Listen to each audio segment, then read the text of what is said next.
This is KTVO's Good Morning Heartland.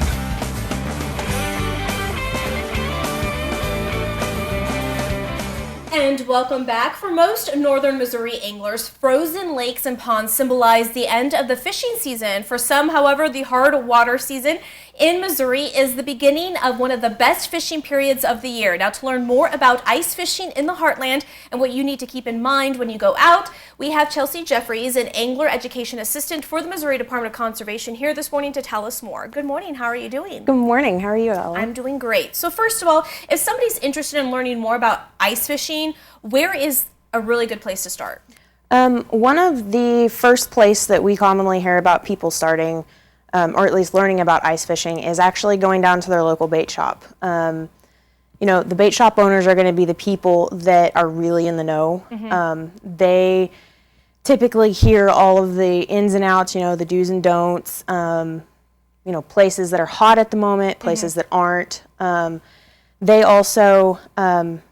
They also know what type of bait mm-hmm. is really working at the moment, and they also are really knowledgeable usually. Mm-hmm. So they're more than willing to help people get started.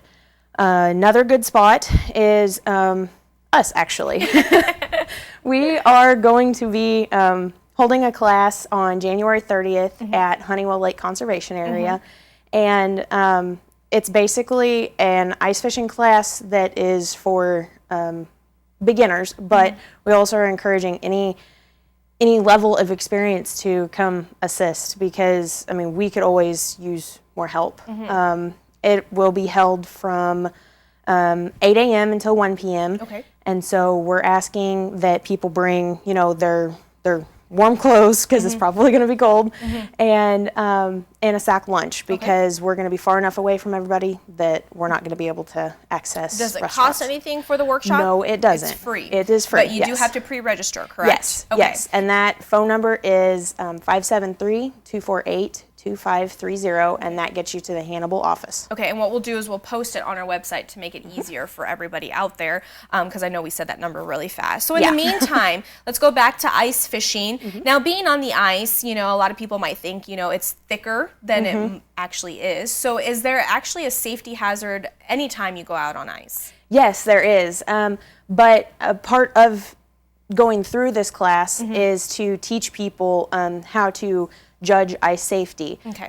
There's a typical way that you do it, and you can judge the ice before you ever actually set foot on it. Mm-hmm. Typically what they do is anglers will drill a small hole, and then they'll actually take something like their ice chipper mm-hmm. and put down in there and see, okay, if it's this thick, it's typically thick enough that a person can walk on it. Okay.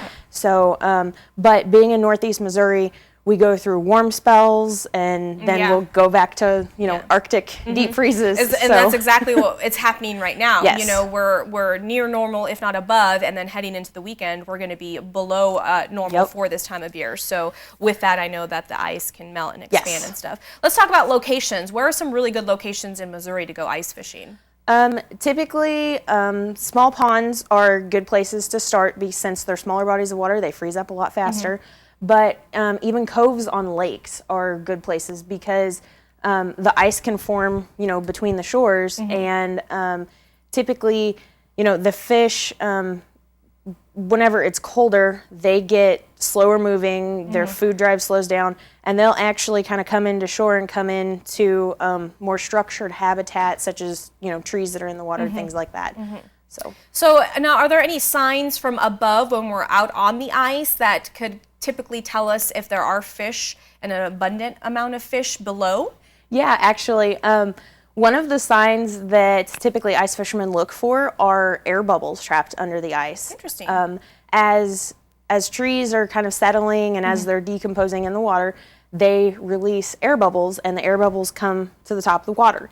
Normally, we wouldn't necessarily see that because there's no ice over the water, mm-hmm. but with the ice being on top, it traps air bubbles underneath, and so you'll see kind of the outline of where the tree is, and you can either go right down in the middle mm-hmm. or right next to where all those air bubbles are, and you'll typically encounter fish. All right, interesting. Well, really quickly before, because we are running out of time, let's go ahead and talk about, I know when we go ice fishing, of course we need to bundle up to stay warm, but there's yes. other equipment that you need to bring in order to have a successful trip, correct? Yes, a couple of the necessities are an ice chipper.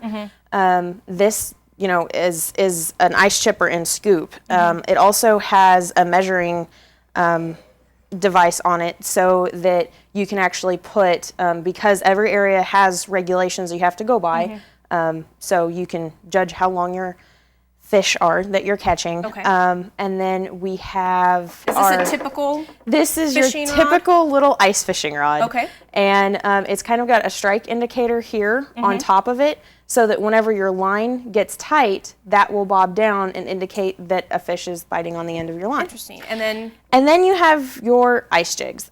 Typically, whenever you're ice fishing, you are targeting panfish species, which means that they're going to be a lot smaller, or they're going to be, they're going to be your bluegill, sunfish, variety like that, crappie, even some smaller largemouth bass. So your jigs don't need to be as big as, if you were out bass fishing in prime season. And what is this?